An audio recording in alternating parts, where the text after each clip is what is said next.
Just if you consider come here, come in and be ready to go the Maverick way, and just be ready to win and be beside some brothers that really love you.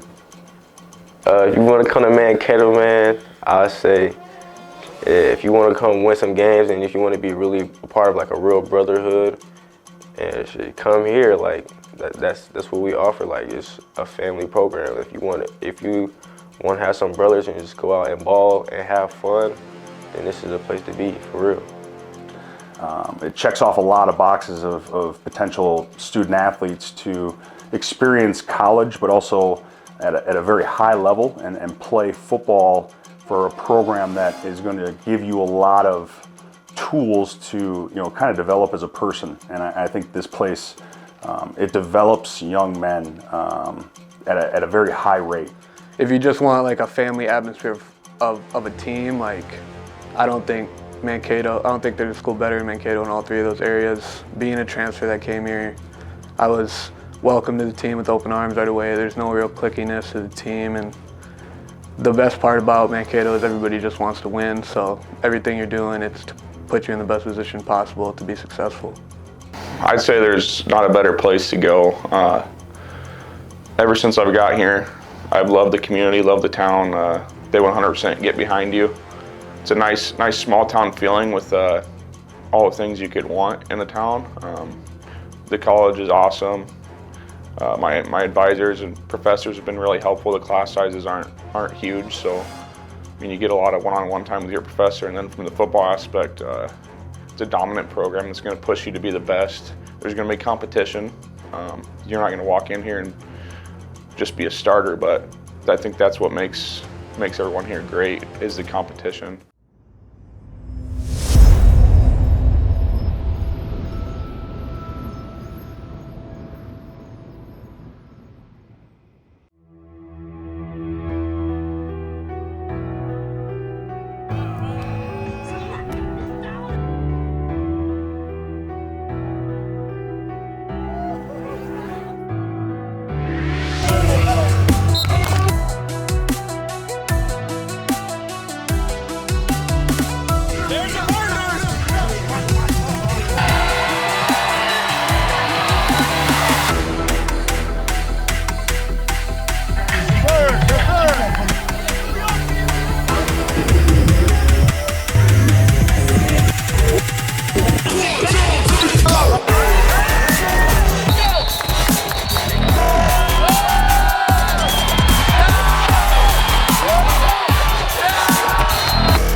I'm ready to go, burning it down. They ain't noticed till the temperature rose. Bless the energy, then we erupt in a blaze. Mama save us, I swear the baby's lately crazy these days. People dancing like they warriors, use the passion.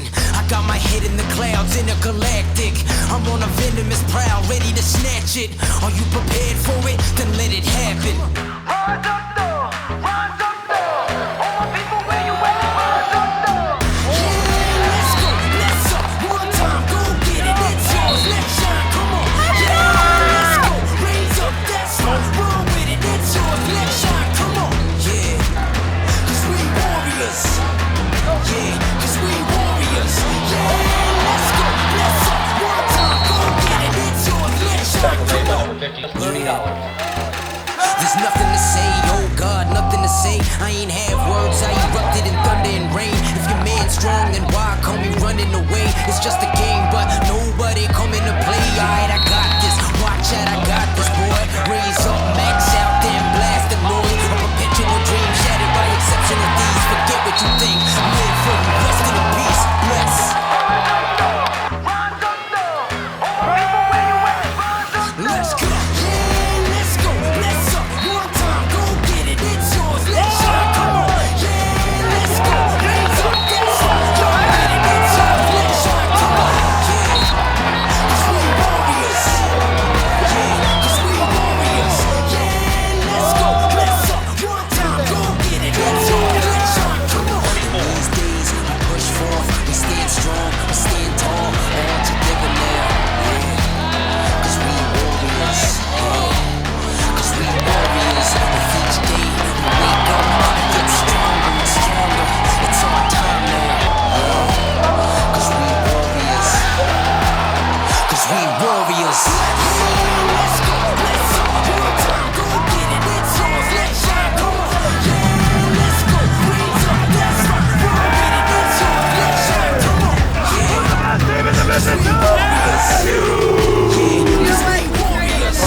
Yeah, this year we were focusing on returning dominance. Coming off a 6-5 year, we felt like people were kind of underestimating us and almost excited to play us like, hey, this is our chance to beat the Mavericks. And historically, you don't want to play the Mavericks because it's gonna be a beatdown. You're gonna beat every time. So we didn't just want to beat teams this year. We wanted to dominate them and remind them who the Mavericks are. And it took a lot of work. It was the things that nobody saw that really mattered. The work in the off season during the spring, the bonding with the teammates during fall camp, just building the chemistry throughout the whole season was what really, I think, brought the season to a really strong finish. This year, we made the postseason for the 11th time in 14 years since 2008, so that's a 15-year span, but we didn't get to play football in 2020, but really proud of this team and how we've redeemed and reestablished our traditions and our legacies of being one of the best teams in the conference, and returning to dominance is a really big deal for us, because back in 17, 18, and 19, we did not lose a single regular season conference game at home or on the road. Saying that where we got was built in the offseason is an understatement. Like, I think that literally all those practices are direct correlation of what we are, who we were the entirety of the season. So I think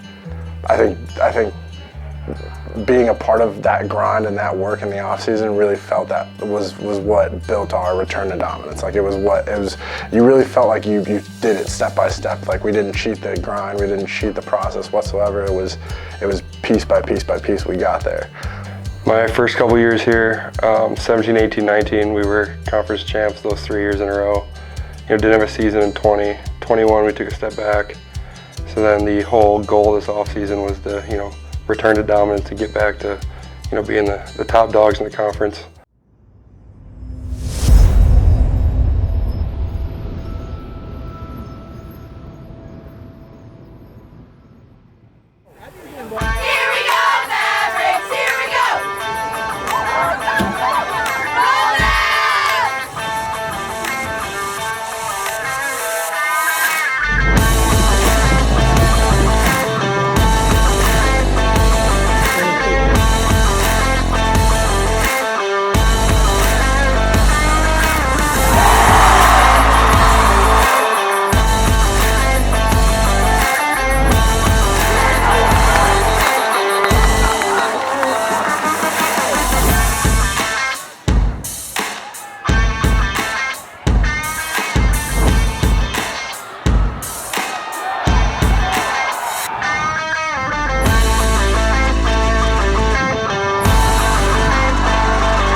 we've always talked about winning championships in this program, and that's what we wanted to do this year. And so that was our first step of the season, with winning the conference championship.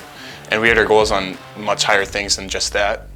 So next year, I think we're gonna aim our sights higher than that to win the regional championship and work towards winning the national championship someday, and being the best team that's ever come through here is our goal. You know, next year it's pushing to go further and be more successful, but the core that we have and the guys that we have coming back is really, really promising. I mean, this is my first ring ever. I've never won a championship. I've never won a ring.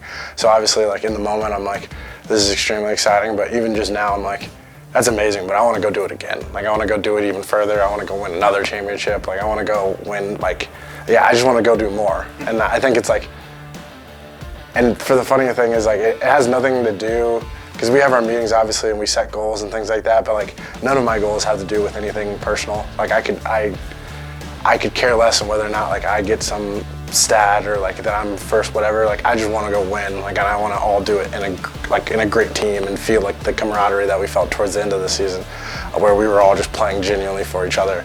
I think if they keep working hard, stick together, practice, and keep trying to go 1-0 each week, worry about the next play, I think they can make another run for it. I think, you know, returning to dominance and being getting the Mavericks back to being a conference champion it's really important, you know, because like I said, we've had that dominance in the past. Like I said, last year we took a step backwards, and then, you know, everybody that was here last year and this year, you know, they all know how hard it was to have to work to get from 6 wins to 10 wins. So then, because we've got so many guys that'll be returning next year, I think that'll be huge for them too, you know, to know how hard it was to get back to be on a 10-win team, and then to take it even further, they got to work even harder. You know, I think moving forward, 2023 is going to be quite the challenge, because we did redeem ourselves in beating all the teams that beat us in 2021, and now we got that target back on our back, and hopefully we can continue where we left off. I think that's a really big deal for the 2023 team, is can we sustain what we developed during the regular season, because we weren't that dominant team until we hit the Augustana game. And during the Augustana game, that was kind of a breakout game for us. We were 4-2 or 5-2 at that stage of the game, and then we rattled off 5-6 in a row before we met Colorado School of Mines. So, you know, we started dominating, we started playing better on offense and scoring more points, and we have sustained a really good showing on defense throughout the season. So, you know, I think all things came together going into that 6th, 7th game of the year.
I think this year was it kind of came to a turning point at Wayne State. We started 4-2 just like last year, and to have that happen again after working so hard in the offseason to really try to make sure that didn't happen again. But I think the work really showed up after that of guys still believing and playing for each other, and I thought that the bond between guys and position groups, there weren't like cliques. Guys from different position groups were hanging out with guys from other different position groups, and I think that was a big reason for the success and the guys playing for each other. So that's really promising. I think a lot of the senior leadership stepped up. I think the leadership aspect of being vocal and holding guys accountable. Player-led teams are often the most successful, and some of those seniors really ran with the leadership abilities that they have to kind of push their teammates maybe to where they couldn't get to before. So it's really just comes down to just doing your job, especially on you say that, but really on our team, like the way the defense and the offense are set up and schemed wise, everybody has to be on the same page doing what they're supposed to do on every play. And I would say that's probably the biggest thing we were missing in 2021 is we couldn't always get every 11 players on the same page. In 2022, we did a much better job of that, which led to more wins.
try to stay focused on this year, you know, and like it's a totally different team, totally different locker room.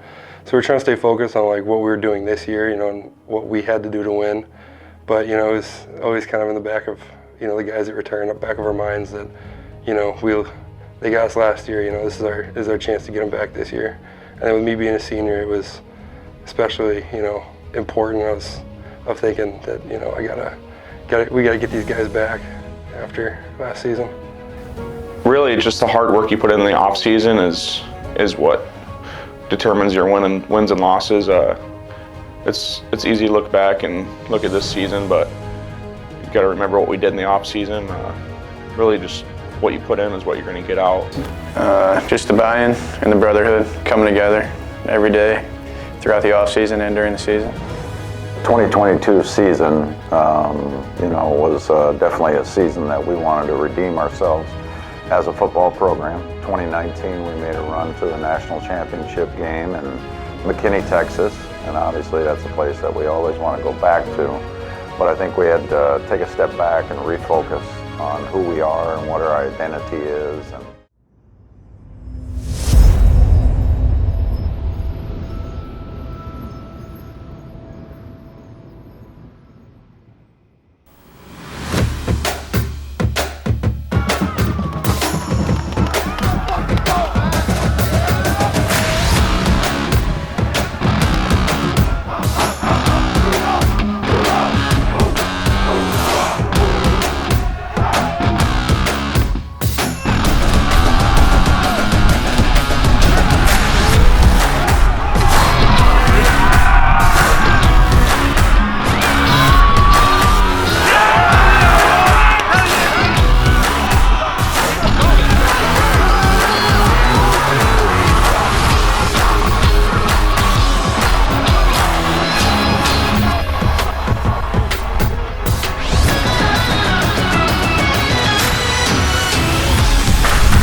So this year in 2022, it was our 9th overall championship since 2008. So we're really proud of that. And this was also our 11th South Division championship since 2008. So a lot of pride in trying to be champions, trying to be great, trying to be the best team in our league and represent our university with class and do things with a first class mentality and look, act, and play like a champion. Give 100% of the time. You know, respect all, fear none. You know, we have a lot of different many slogans that we use on a regular basis to compete, but really proud of this team to get us back in the record books. 2019 was our last championship, and now 2022 we had an opportunity to win 2 championships, an overall and a South Division champion. So really proud of these student athletes. I think after Wayne, that loss really woke us up. And after that, we was just ready to play beside our brothers and have fun and do everything with each other and for each other. And I think you've seen that at the back end of the season. Everything's more fun when you're winning, and everything's more on a smaller scope when you're winning. And I think being a part of winning tradition is huge for your progression as not only as a football player but as a man, and learning what it takes and seeing the work that it takes to win and be successful is the thing that I enjoy the most about being part of the Maverick family. Definitely unforgettable. Coach Hoffner told us before the game when we were at our team meeting, he said, "You guys will never forget this game." With it being a home playoff game, with it being so cold and windy, that it was really neat to be able to play in that environment. That's the coldest game I've ever played in by far. And we got to play Wayne at home after we lost to them earlier in the season to kind of get our payback on them. It was pretty special.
the number one thing is just family. Like the culture is like just coming here, everyone, like the coaches, the players, like everyone so in tune with each other. Just it's like a real family atmosphere. The coaches understand like the players go through stuff throughout their like daily life, and like they help us with stuff like that. They help us with our mental aspect. Like everyone is just so in tune with each other. It's not like a me, us, like me, like a me, let me get mine. It's just like everyone's working together, so it's really like a family program for real. I don't think I'd want to leave a great program, a winning program like this for somewhere else, in my opinion. I value winning. It's definitely the people. You know, it's a pretty special locker room. You know, the coaches are, you know, you can tell they care about you more than just a player. You know, you're a person to them, and then just the bond that everybody built. It's pretty special here. The 2022 is only the third team in Maverick football history to play in the playoffs at home and leave here a winner and then go on the road. So pretty finite elite group of young men to play at home, play in the playoffs, but also win and go on the road. And unfortunately we fell to a really good football team in Colorado School of Mines, 48-45.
Snap by the Bulldogs. I have to do that.